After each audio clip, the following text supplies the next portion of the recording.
Reeling from the events of Messiah Complex, the surviving mutants reassess Xavier's dream in the rubble of the mansion, betrayed by one of their own, and mourning the loss of former allies.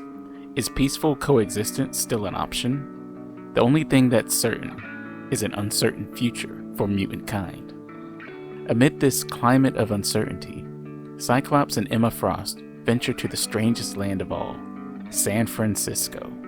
The city has transformed into a bizarre version of itself circa 1969, complete with VW bugs, flower power, and hippies as far as the eye can see. Will they be able to lure Angel back to reality? Or will they succumb to their own groovy desires and embrace the love generation forever?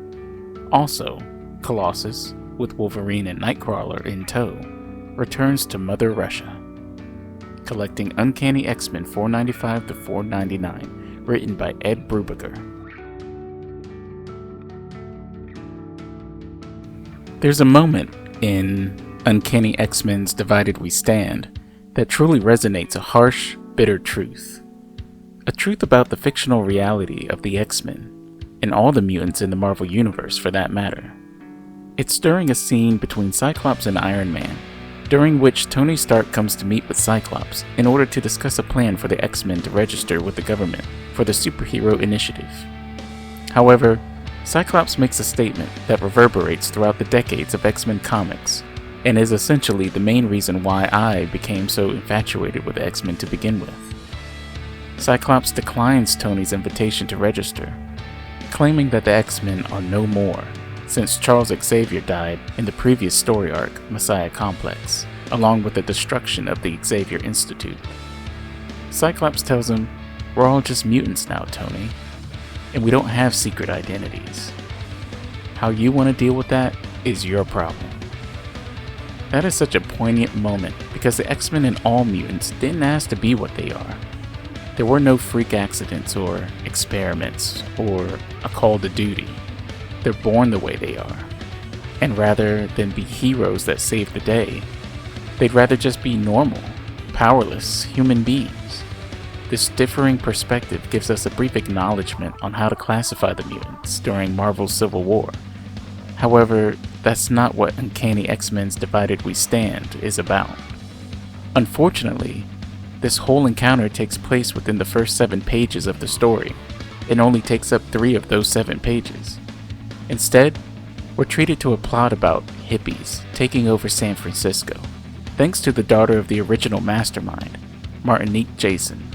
We're overloaded with the romance of Cyclops and Emma Frost romping around the Savage Land. Meanwhile, Wolverine, Colossus, and Nightcrawler prank their way across Europe, and we're given not 1 but 2 obligatory bar fights because it's Wolverine. Of course there's a bar fight. There's some vague, thinly veiled MacGuffin consisting of the X-Men needing to find a new home because they're tired of constantly rebuilding the Xavier Institute. They figured out that maybe it's too much of a target, but where do they go now? Why not San Francisco, says the mayor of the city, who they just happened to save by the end of the story. After all, not only did they save the mayor's life, but they drove out all that hippie peace and love crap that was making everyone look young and dance and have a really good time. Besides a brief cameo by Omega Red, this story arc came off as a long-winded reason to have the X-Men decide on San Francisco as their new home, and throw in Colossus crying over Kitty Pryde and his dead parents for good measure. Sure, I could look beyond the superficial to see that the overarching theme to Uncanny X-Men's Divided We Stand is that you can't go back. The past is the past, and although everything seemed better back then, you have to embrace the present in order to move into the future. But I couldn't help feeling extremely let down by the end of reading this, especially since Messiah Complex told such a fantastic story after House of M. If you want a better read following Messiah Complex, then look for X-Men Legacy, Divided He Stands, as that story delves into what happens to Charles Xavier with appearances by Exodus and Magneto. I can only recommend this story to complete whatever collection you may have, but it's not good enough to warrant a standalone purchase. Here's hoping Manifest Destiny improves the storytelling experience.